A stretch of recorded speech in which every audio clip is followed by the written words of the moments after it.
Today, we're going to get into some real talk about what it's like to face loneliness and find joy as a solo parent. I'm Kim Murray, your host of the Purpose Reimagined Rebuilding Your Life After Loss event, and I've got Azure Johnson with me today. Azure is the founding director of the nonprofit Young, Black, and Widowed, and she's a certified grief coach, award-winning author, and international speaker. We're very excited to have her here with us today. I'm so glad that she's going to be here to talk about the challenges of solo parenting, because I know this topic hits home with many widows and widowers with young kids. But we also get feedback from a lot of grandparents who say that our topics also help them relate to their kids or their grandkids. So, even if they weren't widowed as a young parent. So this is a topic that I think is universal for a lot of the widowed community.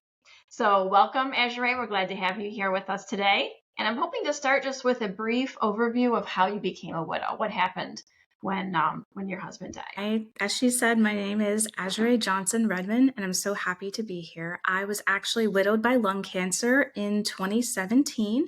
I was 27 years old. I was 5 months pregnant, and I had our 10-month-old on my hip. So it was a very devastating time for me. That's a lot. Fast forward to 3 years later, I started the nonprofit Young, Black, and Widowed, and we've helped 3,000 widows and widowers across the globe.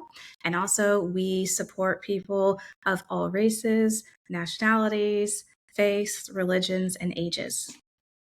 So you really took that widowhood and just made something amazing out of it. So I'm curious about, and you've got young kids at the time, so I don't know how you find the time to do all of this, but was that part of your strategy for dealing with the loneliness or trying to find that joy as a solo parent, was giving back? Is that how you kind of process that? Yes, one of the best things that you can do is to find a community. So I actually built a community through the nonprofit Young, Black, and Widowed, which again has served so many people worldwide. And that is how I was able to fight off the loneliness, because I had people to talk with that actually understood everything that was going on. And our support groups are very conversational. Later on, I became a certified grief coach, and I also do one-on-one grief coaching. So it was actually a wonderful way to ward off that loneliness outside of joining different play groups. I even started the Children of the Widowed, or as we call it, Kiddos of the Widowed play group. So locally in Chattanooga, and of course across the United States, kids will get together and go to different museums and parks and playground hop. And that way, first-time solo parents, generally of elementary and preschool age children, can get together and do really fun things. So that was one of the best things that I did to ward off the loneliness, is really getting out there, building my own community, and having fun with other solo parents in the community. Are there parents that aren't solo parents in your group, or are they all mostly solo parents, widowed? Oh, they are all widowed solo parents. Okay, that's interesting. Yeah, I like that. I like that idea. I was in a parent group when my kids were young. My husband wasn't dead at that point, but it was important as a young parent, just in general, to be around other parents with children. So I imagine being around other solo widowed parents with children is a huge, huge source of support. And it's an extra set of eyes when maybe it's one of your first times going out, having little kids with you, having an extra set of eyes to help you as you're navigating the event, festival, anything is really beneficial. Yeah, just having that validation that what you're going through is extremely difficult and hugely challenging. And we all have those issues, but it's compounded when you're a solo parent. So I think just having those people to talk to. And it really helps the children too, because they realize that they're not alone. And while it's not a support group, it's just a play group, they really enjoy it because they are able to share their own experiences. And that's actually child-led. So they vote on where they're going to meet. And one of my children, Matthew Redmond, my late husband's namesake, is the person that helps lead it. So it's a wonderful group. And we do this all over the United States. So you never know, you might find a play group near you. Yeah, I think that's awesome. So if you didn't have a play group near you, there's always opportunities to start one. And I think that's one of the things that we like to talk to our widowed community about, especially in the Widow Squad, is when you're facing loneliness or kind of trying to overcome that challenge, we can't always wait for things to come to us. We need to go out and make things happen as well. So part of overcoming that or managing that loneliness is just putting yourself out there in whatever area or whatever way that makes sense to you. So if you find yourself as a solo widowed parent in a community without any play groups, you can always start one. So whether you go to the schools or the libraries, community centers, you can find ways to find other parents who maybe are not solo widowed parents, but still parents of small kids. So do And you have any? Another great resource is Big Brothers Big Sisters, which is nationwide. And that's where your child is matched with a wonderful adult who's been background checked. I was actually a Big Brothers Big Sisters Mentor of the Year with my late husband back in the day. And it was a wonderful experience for me and for our little Shanae. And now everything's coming full circle because my children are registered with Big Brothers Big Sisters, and they have a wonderful time. But it's not just support for the kids; it's also support with the community and resources and fun things for the parents as well. And then one of my other ones is try Boy Scouts. Boy Scouts is now family camping. So that means it involves men and women as a family or single parents going camping, but not always going camping. And doing some fun things and building relationships and skills. So I do that. We have a wonderful time. I love camping, kayaking, hiking, but there's also, Boy Scout troops that are not so outdoorsy focused. And I found a lot of support there as well, just through parenting and being around other people and their children. So those are great, as well as, of course, any faith community. Sure, absolutely. So you've got community resources, Big Brothers Big Sisters, Boy Scouts. Have you found any help within your school or your the public education system? One thing that was really great is that one of my sons, who's actually a student of the month and is doing really well, he was actually able to access mental health support every week at his school with a licensed mental health provider. So that way he could talk about how he is dealing with losing his father that he never met, because we still grieve even though he never met his father since I was pregnant with him. And also by having a profoundly disabled child as a sibling. So he's able to talk through all of that. And that has been a wonderful asset through our school system here in Chattanooga, Tennessee. Is that elementary school you said? What grade is he in? Yes, they're both in kindergarten. I have a kindergarten son named Matthew Redman, which is, again, my late husband's namesake. And then our oldest is Holt Redman, and he has high support needs and autism and uses assistive technology to speak. So. I do know that our elementary school had a lot of programs for children, mental health programs for them. I did also notice that when my kids got into middle school and high school, those programs became fewer and farther between. So I just want to make the recommendation for anyone who's got kids in the older years to at least contact your school, contact the administration, find out if there's any programs available. If there aren't, the next step would be to go to the community, because I did find some help within my community for grieving teens and other family support groups that are available. So I'm just saying, like, if you have trouble finding things, even a library has information. You can always start just asking the question and asking around to other people who may have references. I bring my Love on a Leash therapy dog. He is a ginormous blue-eyed Siberian Husky, and we actually go to the different support groups at different schools in our area so that they can also have pet therapy. So there are Love on a Leash all over the United States. So pet therapy can be a really great option and a good addition to any peer support groups for our teens and tweens, as they say. So I really appreciate that, and it's brought a lot of joy to a lot of our children in the area as well. That's a great one to talk about too, because when I was in family support, grief support with my children, they also brought in dogs, therapy dogs, several times in the 2 years that we were with them. And honestly, that was the best support option.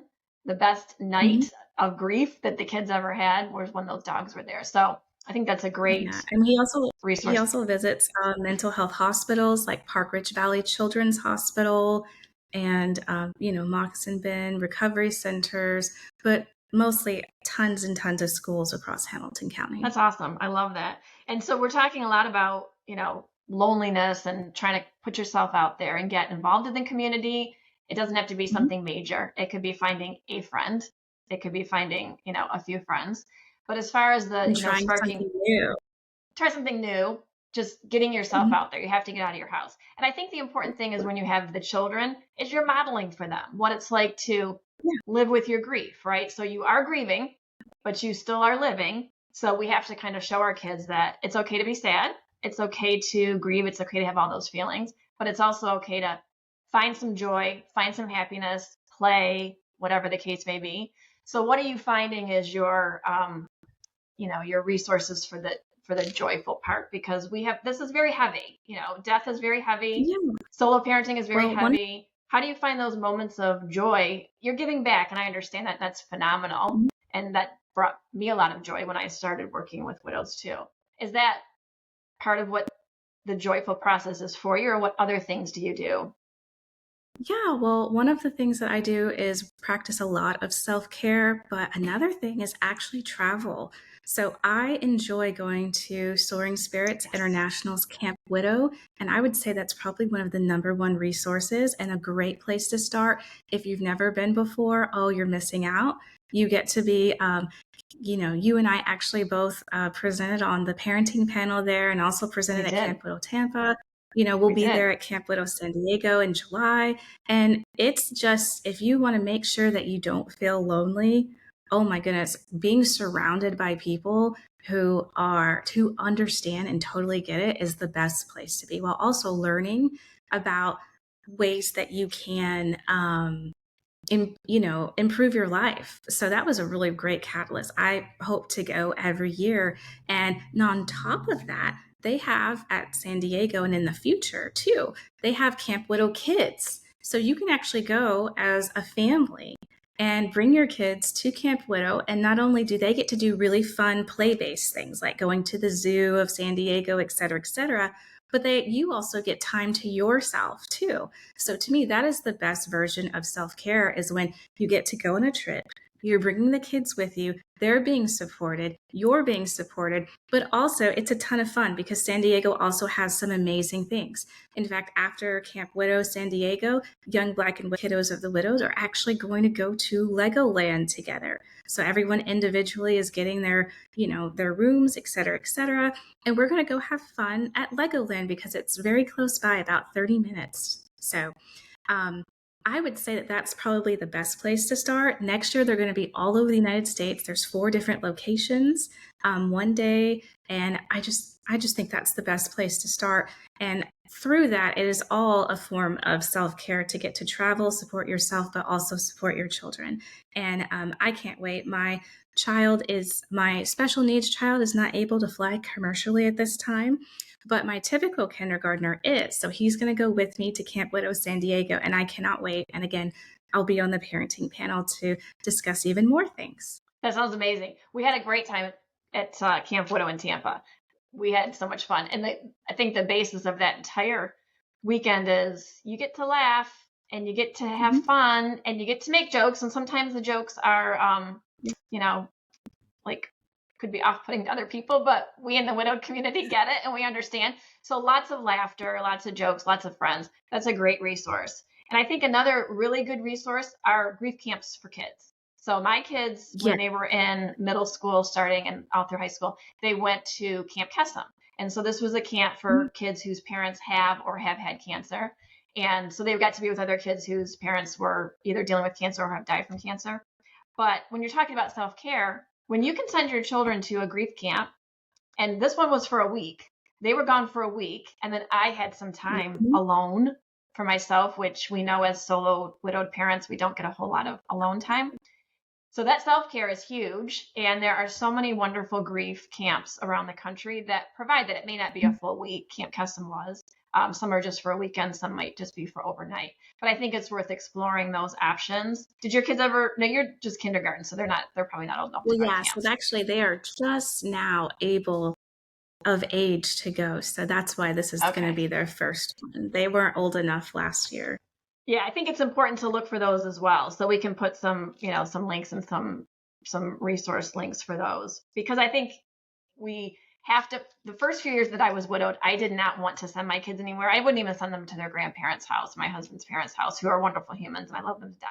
I just had that fear. I was just so afraid in those first few years of just even being separated from my kids. So if you have that fear, I understand it. I had the fear too, Mhm. but I'm also here to say that I waited too long to put them in those grief camps and to put them in those positions where they could be overnight with other people, even their grandparents, just to get past my own fear of them being out of my sight. That's not a good thing to do. And also, But I'm a regional group leader of Soaring Spirits. So they actually have support groups all over the United States that you could sign up for. And then you can socialize through those groups as well. yes, very Young good. Black and Widow also does a similar thing, but they do have some amazing support social groups with that. And it is fabulous. I mean, some of the support groups even travel within themselves and go some incredible places, like into other countries or even just to other states. So it's a big bowl of fun. Once you're plugged into Soaring Spirits, you're really, taken care of. Yeah, there's a lot of resources that I think that some widows and widowers aren't even aware of. And so that's why I think it's so Mhm. important that we talk about this, because, if you're sitting at home and feeling lonely and don't know what to do or how to do it, that can be overwhelming. So to take that first step is sometimes the hardest. But once you do and you open yourself up to this world of possibilities, you can see that there's so many people that are just not just like you, but very similar to you and in a similar Mhm. situation. And once we find them and we know that we're not alone, that changes everything.